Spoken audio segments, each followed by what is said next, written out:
Nós, amém, estamos muito felizes, né, de termos a Sara aqui conosco. Ela está curtindo umas férias, né? Como eu disse semana passada, ela é estudante de teologia, né? Ou seja, ela é seminarista. Ela é seminarista, faz um seminário interno, né? Lá no sul. Na verdade, o seminário, os diretores do seminário são meus cunhados, né? Minha cunhada, a irmã da Aninha, a Cristina, que com certeza estão nos ouvindo agora, nos assistindo. A Cristina não, depois eu falo o resto. A Cristina, o Marcos, o seu esposo, que são meus cunhados, homem e mulher de Deus, uma família de Deus que serve a Deus lá no sul do país, em Caxias do Sul. Ele é tio da Radassa também. Levanta a mão aí, Radassa. Levanta mais, deixa o povo ver aí. A Radassa está ali, ó. Também é da família, né? São tios da Radassa também. A Radassa conhece também o seminário, né? Já foi lá algumas vezes. É uma bênção também. E hoje o Senhor quer usar a Sara, né? Ela deve dar um testemunho de alguma coisa que aconteceu com ela, a vivência dela, né, com a presença de Deus ali, com a palavra, com os estudos. Eu creio que pode edificar a sua vida. Amém? Você recebe aí? Então vamos orar, abençoar a vida dela, pedir o Espírito Santo que esteja na direção total de todas as coisas, para que ela honre ao Senhor em tudo que ela fizer aqui. Amém? Senhor, nosso Deus e todo-poderoso Pai, Deus de maravilhas, Deus de poder e graça, Senhor, nós somos muito gratos, Senhor, muito gratos mesmo, Deus, porque o Senhor nos trouxe até aqui, Deus, o Senhor nos acolheu, o Senhor nos separou, o Senhor nos chamou para perto de Ti, para a Tua luz, para a Tua glória, Senhor. Estamos aqui, Deus, muito gratos, muito felizes e, Senhor, queremos sempre mais de Ti, Deus, sempre aprender mais do Senhor, mais das coisas do Senhor. Então, Senhor, hoje nós cremos que o Senhor trouxe até nós a Sara, Deus, a Tua filha, a Tua serva, que tem se preparado para o Senhor, Deus, para a obra do Senhor, para continuar expandindo o reino de Deus, que foi o que o Senhor Jesus veio fazer aqui também. Então, Senhor, que o Senhor possa usar a Sara, Deus, de uma forma brilhante, de uma forma poderosa, Senhor, que ela venha se sentir nos braços do Senhor agora, que o Espírito Santo do Senhor dê a ela toda a paz que ela precisa, toda a tranquilidade. Espírito Santo, que o Senhor venha usá-la de uma forma poderosa para falar com todos esses jovens que aqui estão, em nome de Jesus, amém. Amém? Graças a Deus. Vou ligar para você aqui. Amém? Fique em paz, Deus te abençoe. Oi, gente. Boa noite. Tudo bem? Primeiramente, eu estou muito feliz de estar aqui compartilhando com vocês. Fiquei muito feliz quando o pastor Denilson me convidou, né, no sábado passado, para compartilhar. E mais ainda por ter alguma coisa, né, para compartilhar de coração para coração. Vim aqui na igreja é sempre, tipo assim, um alento para o meu coração. Porque aqui foi onde o Senhor ministrou muitas das coisas que estão acontecendo na minha vida hoje, e foi aonde tudo na minha vida começou, as primeiras sementes, ali as primeiras ministrações, aquilo que Ele queria da minha vida. Então, vim para cá e estar com vocês, sim, alegra muito meu coração. Sábado passado, na hora que eu entrei, eu caí em choro aqui, porque eu vi o Lucão cantando e tocando teclado, né? E para mim, nossa, me deixou muito feliz, porque eu lembro de vários momentos que a gente teve aqui, nas conferências, e que foi ministrado muito disso, né, no coração dele. E ver ele, como vários outros, vivendo isso, também, nossa, me deixou muito feliz. Bom, estava eu, né, perguntando para o Espírito Santo o que eu poderia compartilhar com vocês.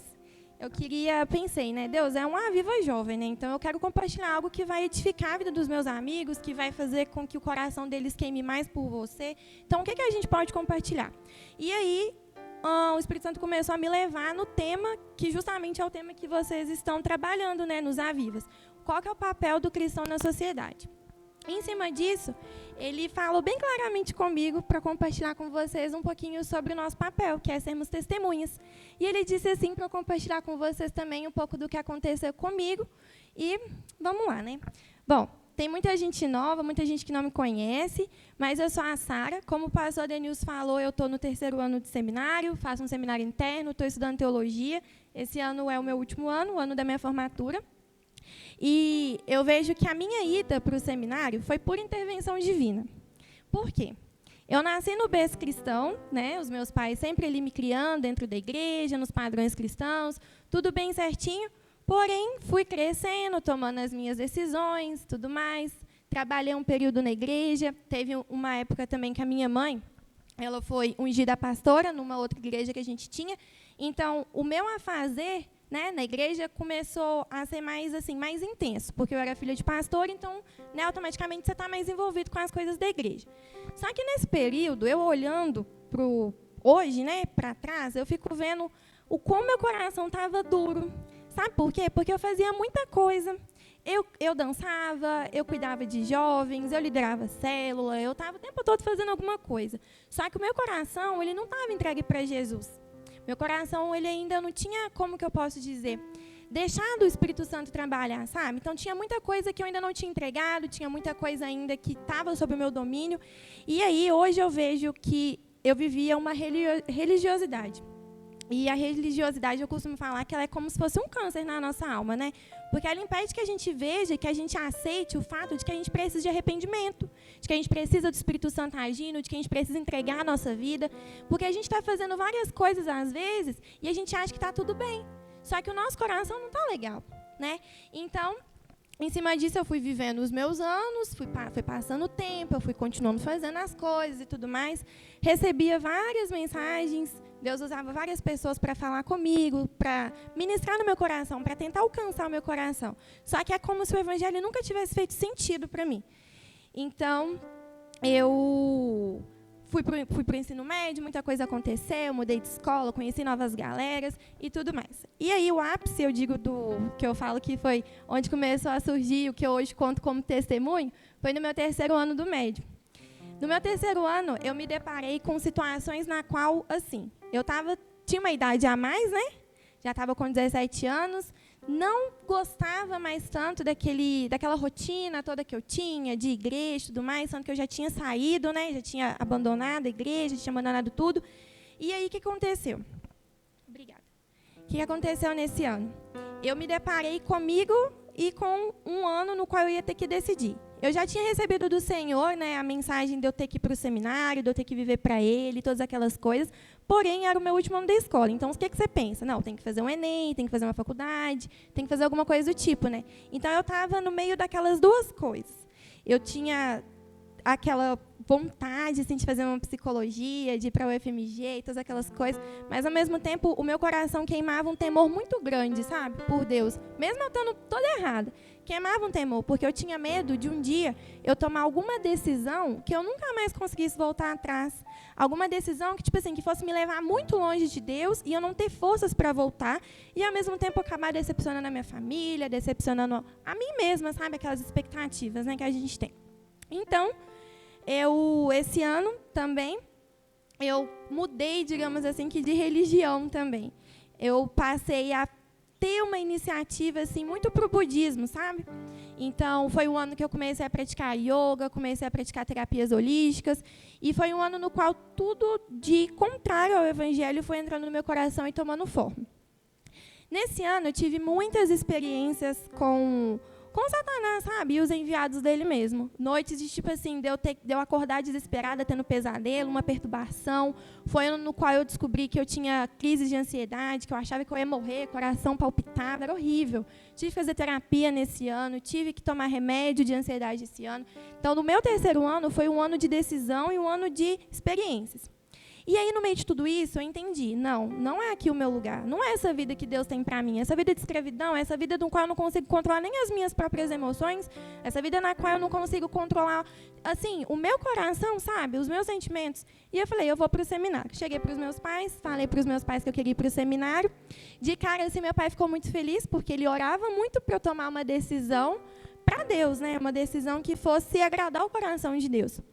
Então, eu contei para o meu pai, para minha mãe, eles me apoiaram muito, e aí eu fui conhecer o seminário, né? Aí a minha tia, que mora aqui, que morava, né, tia Ana, mudou lá para Caxias, e eu fui junto com ela, né? E eu falei para Deus, se o Senhor realmente quer que eu esteja aqui no próximo ano, que o Senhor venha ministrar no meu coração sobre isso. Então, foi quando eu conheci um monte de gente lá, conheci as meninas, e para mim, de primeiro impacto, eu já tive um choque, porque pareciam que eu estava num outro mundo, assim, sabe? As pessoas, o papo das pessoas, as pessoas tinham Deus no coração delas, sabe? E aquilo que eu queria, só que eu não abria meu coração, e eu nunca, assim, não entendia por que eu via as coisas acontecendo com as pessoas sentindo Deus, as pessoas falando do Espírito Santo com tanta fluidez, e o meu coração não entrava aquilo, né? Então, eu fui vendo as meninas, fui me encontrando, assisti algumas aulas, e falei, não, é realmente aqui que Deus quer que eu esteja. E aí, formei, né, no ensino médio, e no ano seguinte, no ano de 2020, eu fui para o seminário. Então, eu falo que a minha ida para o seminário foi uma intervenção divina, por quê? Deus estava o tempo todo querendo mudar o meu coração, né? Querendo ministrar sobre ele no meu coração, ganhar o meu coração, só que eu, por escolha própria, estava endurecida. Então, ele precisou me tirar de um lugar, me tirar do convívio de vocês, me tirar do convívio da minha família, me tirar do convívio do qual estava muito confortável, para me levar para um lugar onde eu não conhecia ninguém, onde ia ser tudo novo, para começar a trabalhar no meu coração, para começar a ganhar o meu coração, né? Então, eu falo que foi um momento também, o meu primeiro ano de seminário, um momento de muito choque, né? Aí eu chego no seminário cheio de espinhos, porque, né, veio um monte de coisa junto quando eu escolhi sair da igreja, várias opiniões. Aí você depara no meio de tanta gente que está estudando, tá um monte de coisa, você fica lá se sentindo um patinho, né, feio lá. E aí Deus foi começando a tirar os espinhos. Então, o meu primeiro ano de seminário ele foi marcado por essa mudança, sabe? E também foi quando eu me converti. Então, a minha conversão se deu lá também, mas ela se deu por muita coisa que eu tinha ouvido, que vocês tinham ministrado no meu coração, que outras pessoas também tinham ministrado no meu coração, e que quando eu cheguei, eu me deparei com tudo aquilo se cumprindo. E aí, eu lembro que eu tive alguns momentos lá no seminário de muita crise, né, no meu primeiro ano, porque você chega, já tem que fazer os seus devocionais, tem hora, tem tudo, né? E aí um monte de gente contava, um monte de experiência que tinha com Deus, e na minha cabeça tudo tinha que ser de imediato também. Então, no meu primeiro ano, eu confesso que eu fiquei um pouco desanimada no início. E aí, eu orava por umas coisas, aquelas coisas não aconteciam e tudo mais, eu fui ficando desanimada, até que um dia, eu, sentada orando, eu falei para Deus, Deus, se for para eu ficar aqui 3 anos, né, que é os anos propostos, sem te conhecer, sem ter uma experiência com o Senhor, eu prefiro voltar para minha casa, eu preciso ter uma experiência com o Senhor. E aí eu comecei a soltar aquele tanto de arma que eu fui, né, toda armada. E aí eu lembro que teve uma conferência que o pastor Giovanni, que é um dos nossos líderes, ele ministrou lá no nosso seminário sobre missão, sobre você ir, fazer coisas e fazer mais para Deus, né? E ali houve a minha conversão, e eu percebi que naquela mensagem eu tinha entregado meu coração de verdade para Deus e que nada ia continuar a mesma coisa. E aí, graças a Deus, realmente nada continua a mesma coisa, né? Me converti, estou fazendo as coisas para Deus e, como o pastor falou, né, no sábado passado, ele me perguntou se valia a pena ter largado tudo para servir a Deus. Gente, eu acho que eu ia ter me arrependido demais se eu não tivesse feito essa escolha, sabe? Porque você estava conversando com a Bárbara e tal, essa coisa, tipo assim, de você estar no centro da vontade de Deus e você ter paz com Deus, você olhar e ver que nada te acusa, não tem preço. E você vê a graça de Deus na sua vida, sabe? Te mudando, te consertando, te ajudando, tendo paciência com você, usando aquelas cicatrizes da sua vida para curar outras pessoas também, te usando como instrumento. Então, nada disso tem preço. Então, eu fico muito feliz de ter tomado essa decisão. E, assim, quero fazer queimar no coração de vocês também, sabe? Sobre isso, sobre o Espírito Santo, sobre a mudança que ele faz, sobre a forma como ele quer te usar para alcançar outras pessoas. E, bom, e sendo assim, hoje eu estou aqui, né, sendo uma testemunha de Cristo. E é sobre isso que a gente vai comentar hoje, sobre o nosso papel na sociedade, sermos testemunhas. Vamos ler em Atos, capítulo 1, do versículo 6 ao versículo 11. Atos 1, do 6 ao 11.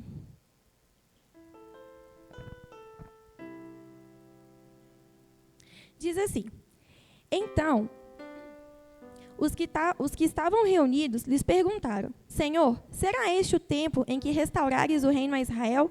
respondeu-lhes: não vos compete conhecer tempos ou épocas que o Pai reservou pela sua exclusiva autoridade. Mas recebereis poder ao descer sobre vós o Espírito Santo, e sereis minhas testemunhas, tanto em Jerusalém como em toda a Judéia e Samaria, até os confins da terra. Ditas essas palavras, foi Jesus elevado às alturas à vista deles, e uma nuvem o encobriu dos seus olhos. E estando eles com os olhos fitos no céu, enquanto Jesus subia, eis que 2 varões vestidos de branco se puseram ao lado deles, e lhes disseram: varões galileus, por que estáis olhando para as alturas? Esse Jesus, que dentre vós foi assunto ao céu, virá do modo como o viste subir. Bom, o versículo 8 fala bem assim: mas recebereis poder ao descer sobre vós o Espírito Santo, e sereis minhas testemunhas, tanto em Jerusalém, como em toda a Judéia e Samaria, e até os confins da terra. Quando o Espírito Santo entra na nossa vida, ele entra na nossa vida com o objetivo também, nos capacitar, nos encher dele, nos dar autoridade para a gente ir e fazer alguma coisa, ser testemunha. E testemunha, segundo o dicionário, diz assim: pessoa que testemunhou, que assistiu a um acontecimento, a um fato. Pessoa que assiste a um ato a fim de atestar a sua veracidade ou a validade legal. É como se eu entendi desse versículo, o Espírito Santo ministrando no meu coração o seguinte: você tem simplesmente que falar aquilo que Jesus falou. Tudo aquilo que Jesus ministrou, tudo aquilo que Jesus foi, você tem que ser testemunha disso. Porque eu te capacitei, eu estou na sua vida. E é a mesma coisa com todos nós. O Espírito Santo está na nossa vida.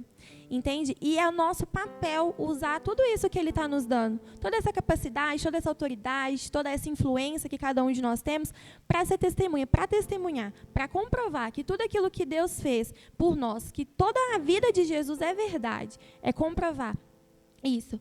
E sobre ser testemunha, muitas das vezes o nosso coração ele é tomado por aquela ansiedade pelo futuro, né? Às vezes a gente recebe muita ministração nos nossos corações, Deus usa as pessoas para falar com a gente, não, porque você vai ser, vou te usar de tal forma, vou te levar para tal lugar. E a nossa vida atual ela é tomada com uma ansiedade muitas das vezes disso. O que eu vou ser no meu futuro? O que eu vou fazer para Deus? Onde é que Deus quer nos usar?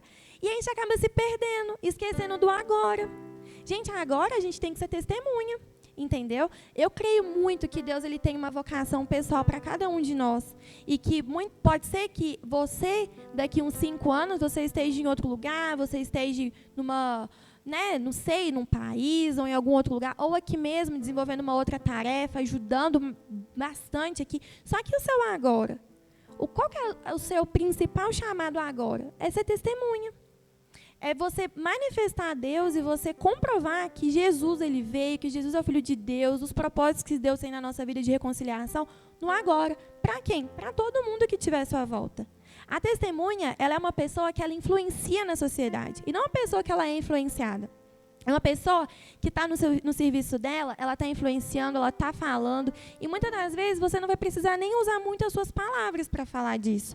É só você, estar cheio do Espírito Santo e viver por isso, viver de acordo com isso, andar nos passos que Ele quer que você ande, e você vai estar testemunhando. E eu vejo que a ansiedade pelo futuro, muitas das vezes, ela nos tira aquela obrigação do agora. Porque a gente fica pensando, não, Deus ele me deu uma palavra de ir, de fazer, de acontecer, e às vezes a gente acaba colocando a mente tanto lá que a gente perde a nossa responsabilidade do agora. A gente pensa, não, quando eu tiver tal posição, quando eu tiver tal condição, tal coisa, eu começo a fazer. E aí o agora, ele fica para depois. Só que se a gente não começa agora, a gente nunca vai chegar lá na frente. Se a gente não começa a testemunhar agora, honrando o nosso primeiro mandamento, nosso primeiro chamado, que é ir fazer discípulos, Deus ele não vai levar a gente para uma coisa maior. Ele não vai colocar outras pessoas maiores, ministérios maiores nas nossas mãos, se a gente não honrar com agora. Primeiramente com o nosso testemunho pessoal, a gente assumindo a nossa responsabilidade de cristãos e falando, anunciando.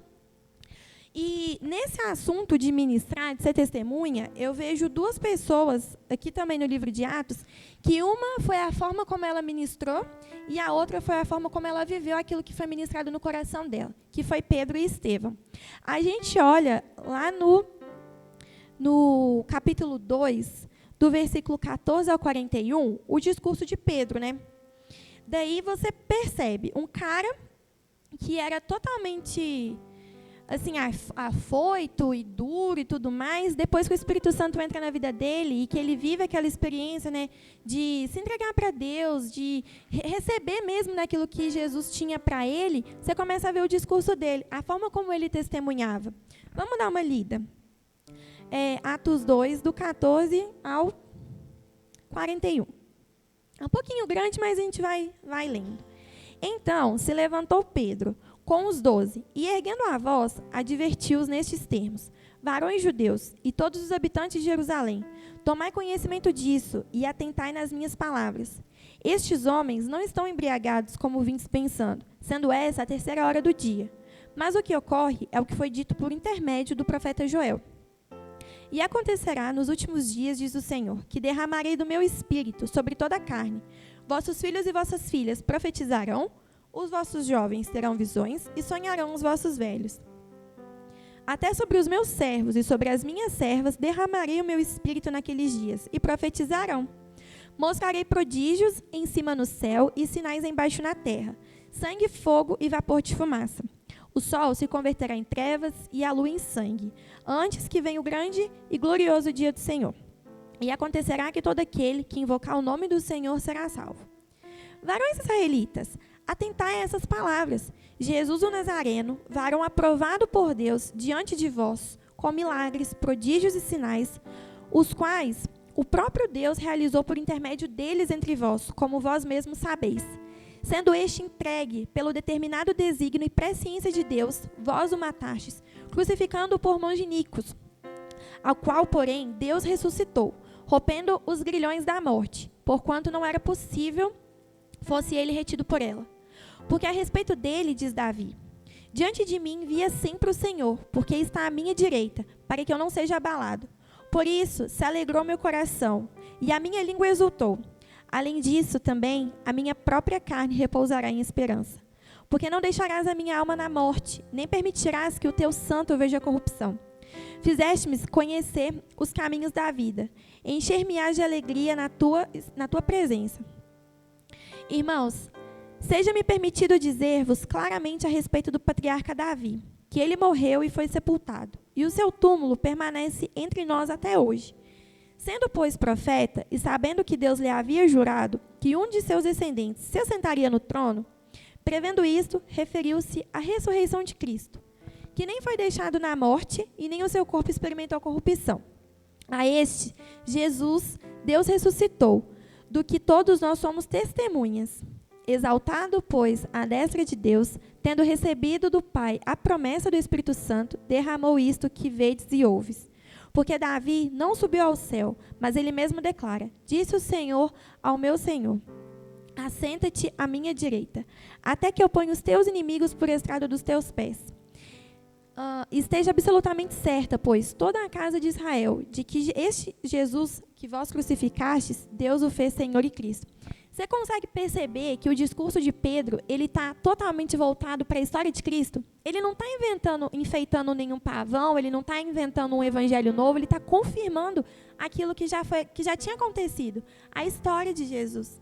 Entende? Muitas das vezes a gente fica pensando também, a gente se encontra em algumas situações de evangelizando alguma pessoa e tudo mais, a gente fica, nossa, mas o que eu vou falar para essa pessoa? O que eu vou compartilhar com essa pessoa? É o evangelho que a gente tem que compartilhar, é a história de Jesus que a gente tem que compartilhar. Isso é o suficiente, entende? E você percebe que o Espírito Santo ele estava na vida de Pedro. Então, Pedro ele se compungiu com uma autoridade, com uma segurança, com uma paz que era difícil você, às vezes, ver em outras pessoas. Porque o Espírito Santo estava nele. O Espírito Santo colocou ele ali naquela situação e capacitou ele para falar para aquelas pessoas. E muitas das vezes, a gente se depara com o nosso medo, a gente se depara com a nossa insegurança, com coisas que são natural da gente, né? Só que a gente tem que ter em mente que quem está em nós é o Espírito Santo. E é Ele quem vai dar capacidade para a gente falar, é Ele quem vai dar capacidade para a gente testemunhar, desde que a gente abra o coração e se coloque na brecha. E continuando, a gente vê aqui, ó. Ouvindo eles estas coisas, compungiu-lhes o coração e perguntaram a Pedro e aos demais apóstolos: que faremos, irmãos? Aqui você começa a perceber o evangelho entrando nos corações. Corações que talvez fosse duro, corações que outras pessoas talvez não conseguiram alcançar, Pedro estava alcançando, com a ajuda do Espírito Santo. Entende? E aí Pedro responde: arrependei-vos, e cada um de vós seja batizado em nome de Cristo, para a remissão dos vossos pecados, e recebereis o dom do Espírito Santo. Recebereis o dom do Espírito Santo para fazer o quê? Para fazer a mesma coisa, e ser testemunha. E eu vejo na pregação de Pedro uma coragem de dizer aquilo que realmente é o Evangelho: arrependimento. Muitas das vezes a gente quer alcançar as pessoas com um evangelho que não é aquilo que Jesus pregou. Entende? A gente vai muitas das vezes com Jesus te ama muito, Jesus tem um propósito muito grande na sua vida, você é amado. Tudo isso é verdade. Só que às vezes a gente se esconde atrás disso com medo de pregar o verdadeiro arrependimento. Porque a gente pensa: eu vou perder aquela pessoa para mim. Só que se você não prega arrependimento, você perde aquela pessoa para Jesus. E você vê aqui no coração de Pedro essa disposição. Ele não estava nem aí para o que as pessoas iam pensar dele. Ele não estava nem aí se ele ia perder pessoas. Ele simplesmente pregou. E, gente, o evangelho ele é único. É arrepender para ver o reino dos céus. Se você não pregar o arrependimento e se você não se arrepender também para estar pregando, o que vai valer? Né? O que vai valer? Jesus, ele te ama. Só que o primeiro passo que ele quer ministrar nos nossos corações e nos ajudar a ministrar nos outros corações é arrependimento. É você ver a pessoa no erro dela, você chegar com muito amor, sim, mas você falar: cara, tá errado, isso aqui vai te levar para o inferno. Você ter coragem. E outra coisa, o Espírito Santo está na nossa vida. Então, a gente tem sempre que trazer à memória isso. O Espírito Santo está na minha vida. O Espírito Santo, ele me capacitou, ele me deu coragem. E é você tomar posse disso e chegar e falar. Imagina se Pedro ele tivesse se escondido atrás de tudo aquilo que é natural do homem, né? A vergonha, tudo aquilo que é natural do coração dele, talvez o medo de perder aqueles corações. Ele não ia ter ganhado esse tanto de gente que ele ganhou. E o evangelho, a gente não precisa ter medo se ele vai estar ofendendo ou não a outra pessoa. É só falar. O Espírito Santo que vai fazer a obra. Então não tenha medo, tipo assim, de chegar e falar: cara, tá errado. Jesus te ama e por ele te amar, ele não quer te ver nessa condição. Ele quer te tirar disso aqui. Isso aqui vai te levar para o inferno. Não tenha medo disso aqui ferir o coração dela. Não vai ferir, não. Não vai ferir. Vai ferir, talvez, se você ir pregar outra coisa e o coração dessa pessoa ser tomado para outro lugar. Bom, daí, continuando. Pois para vós outros é a promessa, para vossos filhos e para todos os que ainda estão longe, isto é, para quantos o Senhor nosso Deus chamar. Com muitas outras palavras, deu testemunho e exortava-os, dizendo: salvai-vos dessa geração perversa. Gente, a gente tem que ser sal e luz, onde a gente está. E a gente está numa geração no qual as pessoas parece que elas tiraram os olhos de Deus e tudo aquilo que é contrário a Deus parece brilhar mais, parece fazer mais sentido. E qual que é o nosso papel como testemunha? É afirmar aquilo que já foi falado e é trazer a glória e a atenção de novo para Cristo, para os corações das pessoas. Sabe? É a gente exortar com amor, é a gente aceitar também sermos exortados quando a gente estiver errado, é a gente ser luz, fazer a diferença. E olha o resultado disso que Pedro falou. Então, os que lhe aceitaram a palavra foram batizados, e havendo um acréscimo naquele dia de quase 3.000 pessoas. O evangelho que precisa ser aceito pelas pessoas. O evangelho não precisa aceitar as pessoas, aceitar, tipo assim, o erro da pessoa, aceitar a pessoa na posição de errada que ela está. Não, você vai pregar, e aquela pessoa que vai ter que aceitar o evangelho. E muitas das vezes a gente vai se deparar com pessoas que estão vivendo uma vida completamente desordenada, ou talvez a gente esteja vivendo essa vida desordenada, e a única solução para ela é o novo nascimento, é o arrependimento, e para a gente também. E o que você vai pregar diante disso? Como é que vai ser o seu papel como testemunha? Como é que vai ficar a sua coragem? Você vai falar ou você vai se esconder? A gente tem que falar. E no capítulo 3, no versículo 19, a gente vê de novo Pedro pregando o arrependimento. Arrependei-vos, pois, e convertei-vos, para serem cancelados os vossos pecados. Porque o evangelho de amor de Jesus, ele é isso aqui. Ele é restaurar a vida de pecadores, é ele restaurar a vida das pessoas, é ele restaurar a moral das pessoas. E quando a gente tem consciência disso, a gente não compartilhar isso com as outras pessoas é até covardia, né? Você saber que Deus ele pode restaurar, que ele pode transformar, que ele quer fazer isso, e você não compartilhar disso, você não ensinar a pessoa naquele caminho do arrependimento como uma boa testemunha, isso é até covardia da nossa parte. Bom, E também, a outra pessoa que eu vejo que me impacta muito como uma testemunha é Estevão. Estevão, ele me chamou muita atenção com a forma como ele estava convicto daquilo, sabe? Tipo assim, a gente vê no capítulo 7 ele se defendendo, né? E falando, contando a história do evangelho, todas aquelas coisas, e sendo, tipo assim, firme na decisão dele de morrer para Cristo. E eu comecei a pensar o que será que causou em Estevão tamanha convicção, tamanha, tipo assim, autoridade e tudo mais para ele estar falando aquilo, daquela forma. E o capítulo 6 começa com, eu falo que, como se fosse o ministério de Estevão, que fala assim: ora, naqueles dias, multiplicando-se o número dos discípulos, houve murmuração dos helenistas contra os hebreus, porque as viúvas deles estavam sendo esquecidas na distribuição diária. Então, os 12 convocaram a comunidade dos discípulos e disseram: não é razoável que nós abandonemos a palavra de Deus para servir às mesas. Mas, irmãos, escolhei dentre vós 7 homens de boa reputação, cheios do Espírito Santo e de sabedoria, aos quais encarregaremos deste serviço. E quanto a nós, nos consagraremos à oração e ao ministério da palavra. O parecer agradou a toda a comunidade, e elegeram Estevão, homem cheio de fé e do Espírito Santo, Filipe, Prócoro, Nicanor, Timão, Parmenas e Nicolau, prosélito de Antioquia. Apresentaram-nos perante os apóstolos, e estes, orando, lhes impuseram as mãos. Crescia a palavra de Deus, e em Jerusalém se multiplicava o número dos discípulos. Também muitíssimos sacerdotes obedeciam à fé. Eu falei no início sobre aquela coisa da gente, muitas das vezes, estar pensando demais no que a gente vai ser no futuro e esquecendo do que a gente tem que fazer no presente. E aqui a gente vê que Estevão, ele estava sendo uma ótima testemunha, tanto que escolheram ele.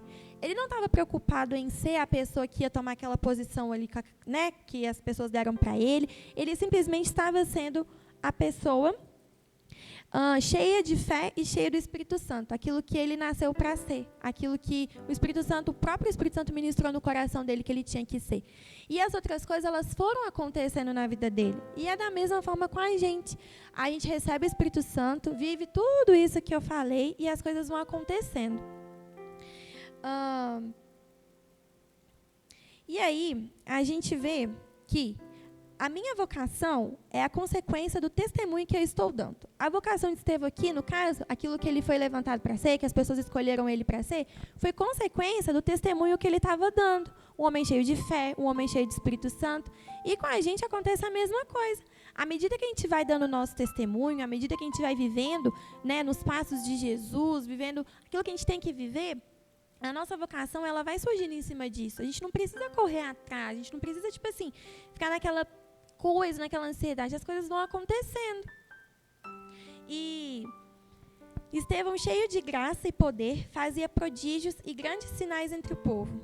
Levantaram-se, porém, alguns dos que eram da sinagoga, chamada dos libertos, dos sirineus, dos alexandrios e da Cilícia e Ásia, e discutiam com Estevão.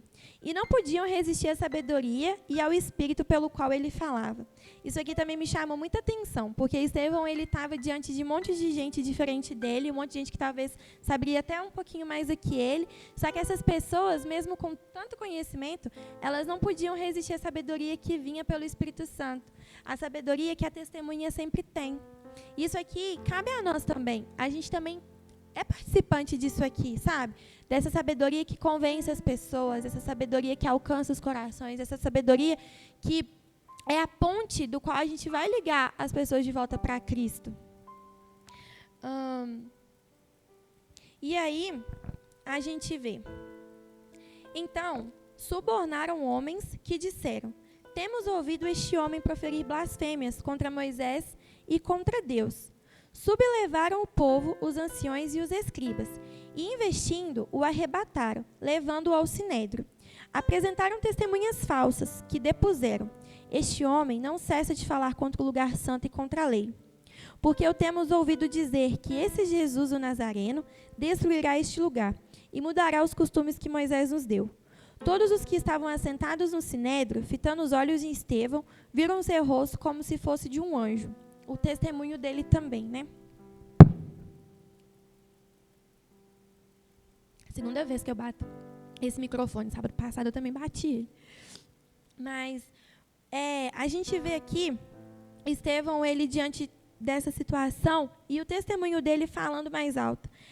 Todos esses estavam assentados no sinédrio, fitando os olhos em Estevão, viram o seu rosto como se fosse rosto de anjo. Eu acredito que isso aqui foi o próprio Espírito Santo que fez aquelas pessoas enxergarem aquilo. E isso me dá uma paz, sabe? Porque eu vejo que na minha caminhada como uma testemunha de Cristo, naquelas situações na qual eu talvez não souber o que eu falar, não souber como eu reagir, o Espírito Santo ele vai estar me direcionando. E ele vai estar intervindo também naquilo, sabe? Igual ele interviu aqui, fazendo com que as pessoas vissem algo diferente em Estevão. E eu espero que Deus ele ministre no seu coração sobre isso, sobre o seu papel de ser testemunha, sobre o seu papel de falar, sobre o seu papel de encorajar outras pessoas, sobre o seu papel de pregar o Evangelho. E o testemunha, ele, que somos nós no caso, a gente precisa ter uma vida de oração e uma vida de intimidade com esse Espírito Santo. Porque é Ele quem vai fazer toda a obra. É Ele quem vai fazer a sua vida servir como espelho para outras vidas. É Ele que vai fazer com que você alcance todos esses corações que estão à sua volta. É Ele quem vai te dar ideias. É Ele quem vai ministrar no seu coração coisas para você ministrar em outros corações. Então, gente, é isso que eu queria compartilhar com vocês. É algo bem de coração para coração mesmo. Algo tipo assim que Deus fez na minha vida. Todo o meu testemunho que eu contei brevemente foi para mostrar para vocês aonde Ele me colocou agora, nessa posição de testemunha. E é hoje isso que eu faço. O meu papel lá no seminário, estudando, fazendo as coisas da nossa rotina, é simplesmente me preparar um pouquinho mais para ser uma testemunha, igual vocês estão fazendo aqui, igual vocês estão se preparando aqui, com a Exultes, com todas, né, as outras coisas normais daqui da igreja e tudo mais. Então, a minha oração para o coração de vocês é que vocês sejam cheios dessa convicção, sabe? Dessa convicção de que vocês podem ir, de que vocês têm que ir, que vocês têm que pregar e que vocês têm que pregar aquilo que é o Evangelho. Sem muitas delongas, sem muito enfeitar. O Evangelho puro e simples. Amém? Amém. Isso. Glória a Deus.